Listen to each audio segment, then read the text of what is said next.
Good day, everyone. Michael J. here. Glad you could join me.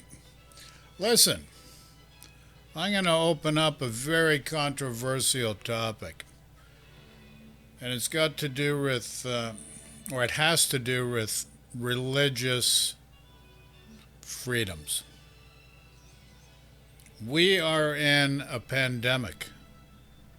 This is not just a local, regional, national. This is a worldwide pandemic. This is a situation around the world that has an adverse effect on mankind as we know it. Got my espresso, so I'm good. So, whether it be the states and the different states within the United States of America or the provinces here within Canada. Now, in particular, I'm going to point out the United States of America. Certain governors are not opening churches and other religious places of worship for the congregations to get together. Meanwhile, the White House has given direction that they can open, provided they maintain these certain guidelines, and a set of guidelines have been issued by the White House. So, here's my issue, and I'll explain it in detail. I'm going to go back to number one. This is a local, regional, national, and worldwide pandemic. This is a worldwide emergency. People are dying from a virus. It's very deceiving because you can't see it, but it's killing people. Let's take the U.S. for example. More people in the past 2.5 months have died than the whole time that the Vietnam War was going on. And the Vietnam War was a very controversial war in the United States of America. Lasted for over a decade. But more people in 2.5 months have died in the U.S. than the whole Vietnam War. So now we got governors who have the right to decide how they reopen services to help stimulate the economy. And then White House giving a totally different directive. So we have to ask this question. We vote politicians in. Do we vote them in to represent the people, or do we vote them in to represent themselves? You've got to ask this question. Do we vote these people in to represent you and the people, you are the people, or do we vote them in to represent themselves? And what I mean by representing themselves, do they make these decisions for political interests that self-serve them in a manner to get reelected? Like, you gotta look at this. Politicians love being in power. Now, are they doing it for the right reasons? Are they doing it to serve the public, and which is the people? Or are they doing that to serve themselves? Now, the economy is important. There's no doubt about it. But your health's just as important, if not more so. As a matter of fact, you cannot put a price on your health. Your health is priceless. No money in the world will buy you your health. Don't ever forget that. So, what do? The economy will come back on its own. But we have to do one important thing. We got a silent killer. It's a virus. We have no vaccine for it. We have no way of controlling what it does. We're learning a lot about it. So, number one, We should be containing this virus. That means segmentating infected people away from the uninfected population, number one, and treat them properly and with dignity. Uh, Number two, contact tracing. We make that effort to separate them, contain them, then we have to work on contact tracing. See who they have touched upon. Test them. Find out who has been compromised, who has not been compromised. Who's been compromised with the virus, we've got to segmentate them away from the general public. This is how we maintain a standard of excellence in order to get the economy back on. Otherwise, it's a vicious circle that's never ending. But remember, your health is priceless. So now we want to open up for religious freedoms purposes. I don't understand why you have that building, whether it be a temple, a church, or a synagogue, doesn't matter. That being in that building is not going to make you any better in the light of whoever you worship. It's not going to happen. You can pray, you can do everything that you can do in a church within the confines of your own home. You can do it in the front seat of your car. Excuse me.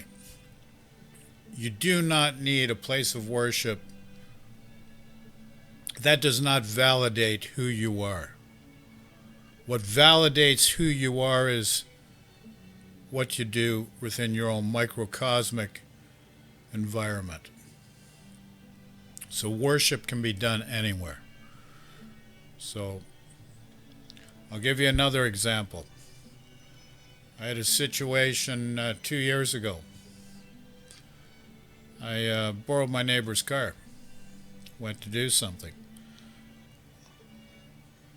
Well, actually wasn't far from where I lived.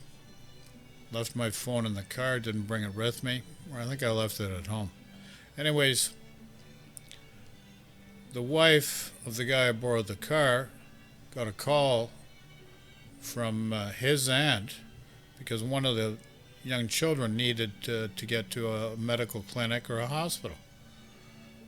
Now,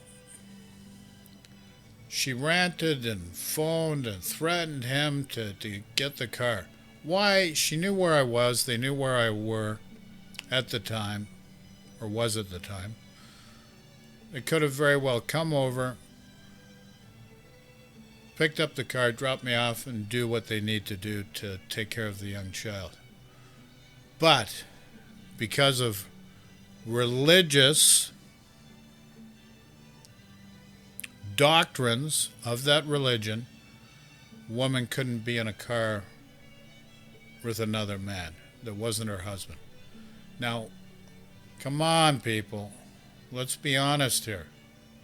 You would sacrifice the life of a child to satisfy a religious doctrine that really has, you either got the willpower or not to. This is an emergency situation. Can you not use reason and apply the doctrine of your religion in a reasonable manner that makes sense? So, just doesn't make sense to me. Also, furthermore, in the pursuit of religious freedoms, I'm going to show you another parallel. I think it was Missouri. Okay, so they opened up hair salons, so a hairstylist actually tested asymptomatic, working in this hair salon, infects 91 people. Now, that is neither reasonable nor within the protocols. Like, do you not have any sense of responsibility to fellow men? Like, come on. Whether man or woman, child, doesn't matter. Male or female. Like, come on now. All this for what? For $1? Governments need to take care of their people. In 2008, we had a financial collapse. All the debts were socialized on the backs of the people. All the profits went to the executives. Guy from Merrill Lynch makes $200 million. He benefits $200 million.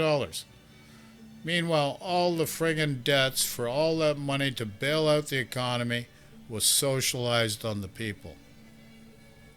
So now we have a health pandemic. We need to make sure the people are taken care of. We need to make sure that the economy is restructured in such a way that we're responsible how we open it up to mitigate any further contamination. And first and foremost, the health of every citizen, doesn't matter if it's Canada, USA, or Mexico, is first and foremost. The economy will come back around. So, let's be responsible. Let's use reason and not let religious freedoms or other political meanderings that are based on self-interest and not in the interest of the public good to dictate what we do and what we don't do. We need to contain, contact trace, and that way we can open up the economy. And we need to make sure the health of all people is maintained to the highest standard possible. So anyways, that's Michael J. That's my rant for the day. That's my point of view. I throw it out there. I'd like to see some responses back. Let's create some dialogue and some repartee back and forth. I know it's a controversial topic, but hey, let's be reasonable. Let's not be emotional. Let's be reasonable and use facts to dictate how we move forward. So, like, subscribe, follow. Greatly appreciated. Comments, comment section. Let's open some dialogue. Anyways, be good, be safe, and talk again soon. Thank you.